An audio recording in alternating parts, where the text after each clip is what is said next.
بسم الله الرحمن الرحيم. سؤال جديد وإجابة جديدة. طيب، سؤال: ليه الرجالة بتحب الستات اللي أكبر منهم في السن؟ هل فعلا كل الرجالة بتحب الستات الأكبر سنا علشان فلوسهم، ولا في أسباب تانية بتجذب الراجل للست الأكبر سنا؟ وعلشان أجاوب على السؤال ده بقى ما تنساش إن أنت تعمل لايك على الفيديو، لأن أنا بتعب والله، وتعمل شير للفيديو وتعمل شير للقناة علشان نوصل لأكبر عدد من الناس. وما تنساش إن أنت تفعل زرار الجرس عشان يوصلك مني كل جديد، وكمان إن أنت تشترك على القناة. خلّيني أقول لك إن السبب الأساسي اللي دفعني إن أنا أعمل الفيديو ده هو نَفْسي. بجد.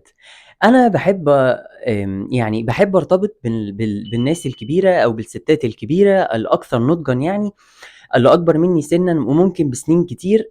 دول بيجذبوني جدًا، فاستغربت لإنه بالاقي نقد من المجتمع وبالاقي نقد من الناس، اللي هو ده مرتبط بواحدة عشان فلوسها، دي مرتبط بواحدة عشان كذا، لازم سببٍ ما عدا المشاعر والإحساس والرغبات. فده خلّاني إن أنا أبحث في الموضوع، ولمّا بحثت في الموضوع لقيت إن الستات الأكبر سِنًا أو الستات الناضجة والكبيرة في السِن بيكونوا عارفين نَفْسهم. ليه؟ لإن هم عاشوا فترة طويلة على الأرض، عاشوا فترة كبيرة وبقى عندهم خبرات، فكل ما بتكون الست عندها خبرة أكتر، كل ما بتكون عارفة نفسها أكتر. بعكس مثلًا البنات اللي هم بيكونوا صغيرين في السن، هي بتكون قادرة إن هي تكون عارفة نفسها، فبتكون عارفة احتياجاتها، بتكون عارفة رغباتها، بتكون عارفة متطلباتها، فده بيسهل علينا العلاقة. الستات الأكبر سنًا بتحسس الراجل إن هي هتفيده في الحياة من ناحية إيه؟ من ناحية نضجها ومن ناحية حكمتها. فالراجل لمّا بيرتبط بست كبيرة في السن ده بيكون جواه احتياج إن هو ينضج وإن هو يكون أكثر حكمة. الحقيقة إن كل ما الست بقت أكثر نضج وزادت في العمر، كل ما كانت أكثر جاذبية. الفكرة إن في المجتمع العربي بيشوف إن الست كل ما بتكبر في السن كل ما قيمتها بتقل وكل ما جاذبيتها بتقل، إلى إن دي مش الحقيقة. الحقيقة إن الست كل ما بتكبر في السن كل ما قيمتها بتزيد، كل ما جاذبيتها بتزيد، لأن حكمتها بتزيد ونضجها بتزيد. ولكن خصوصا مع الستات اللي بتكون عندها القدرة على الحفاظ على صحتها وعلى مظهرها وشكلها الخارجي والستايل بتاعها، فالراجل بيكون بيرتبط بست أكبر منه في السن لأن هو بيحس إن هي ست جذابة جدا داخليا وخارجيا. الراجل بيحب يرتبط بالست الأكبر سنا لأن هي بتديله شعور بالأمان، بتحسسه بالأمان يعني. ليه؟ لأن هي بتحسسه إن هي مش هتبص لواحد تاني غيره، بل بالعكس، هي هتكون مركزة معاه هو، فده هيخليه مطمن وحاسس ان هو قادر يركز في حياته العملية ويحقق اهدافه ويحقق رغباته. فلما بيرتبط بواحدة اكبر منه في السن، هي بتكون شبعت خلاص من فكرة التنطيط والمروح والمجي، فبتكون عايزة تكون اكثر استقرار، ودايما الراجل بيبحث عن الامان وبيبحث عن الاستقرار. ده غير برضو ان الست الاكبر سنا او الست الناضجة او الست اللي عاشت كتير يعني بتكون عندها رغبة في الاستقرار وبناء علاقة سوية وعلاقة صحية وعلاقة مستقرة، وده بيحسس الراجل بالأمان والاستقرار. فكل ما الست عمرها زاد، كل ما كبرت في السن، كل ما بتكون عندها رغبة إن هي تكون في علاقة صحية مستقرة سليمة، وده بيحسس الراجل بالاستقرار والأمان، وبيحسسه إن هو عايز يكمل مع البني آدمة دي لحد آخر العمر اللي هي بتكون عندها نفس الرغبة.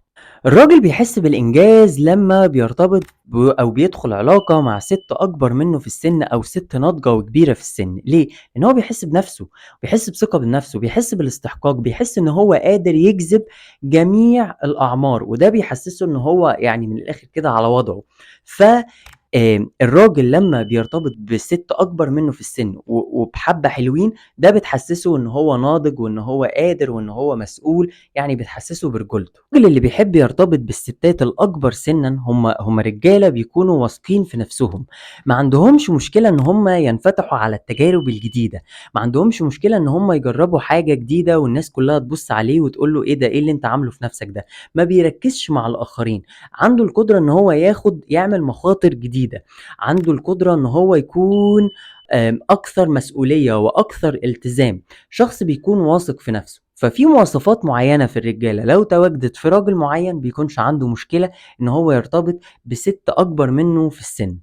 الراجل اللي بيحب يرتبط بستات أكبر منه في السن بيكون عنده ذكاء عاطفي كبير، يعني قادر إن هو يحتوي نفسه، قادر إن هو يحتوي مشاعره، قادر إن هو يفهم مشاعره، يفهم هو حاسس بإيه، فبيكون قادر إن هو يكون مع نفسه، يكون مع مشاعره، فبالتالي بيقدر إن هو يكون معاها، لأن كل ما زادت الست يعني زادت في السن أو كبرت في السن بتكون أكثر تعاطف وبتكون أكثر تواصل مع مشاعرها، وده بيخلق ما بينهم بند أو ترابط قوي. ده غير برضو إن الشخص أو الراجل اللي بيرتبط بست أكبر منه في السن ده راجل ما بيشوفش الجمال على إنه جمال خارجي، ما بيركزش مع الظاهر ولكن بيركز مع الباطن، ولذلك هو بيختار واحدة أكبر في السن، يمكن كانت وهي أصغر هتكون أحلى شوية، مع إن أنا بالنسبة لي ما باشوفش ده، أنا باشوف إن الست كل ما بتكبر كل ما جمالها بيزيد، خصوصًا لو حافظت على صحتها وحافظت على وزنها وحافظت على مظهرها وشكلها الخارجي، ولكن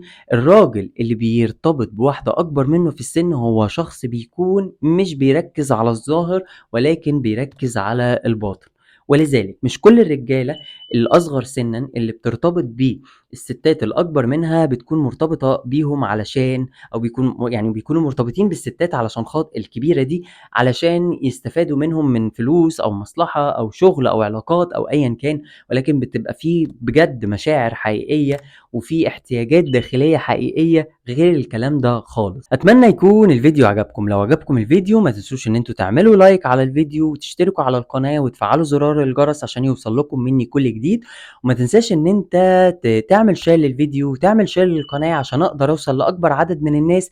كان معاكم سلام سعد وتابعوني.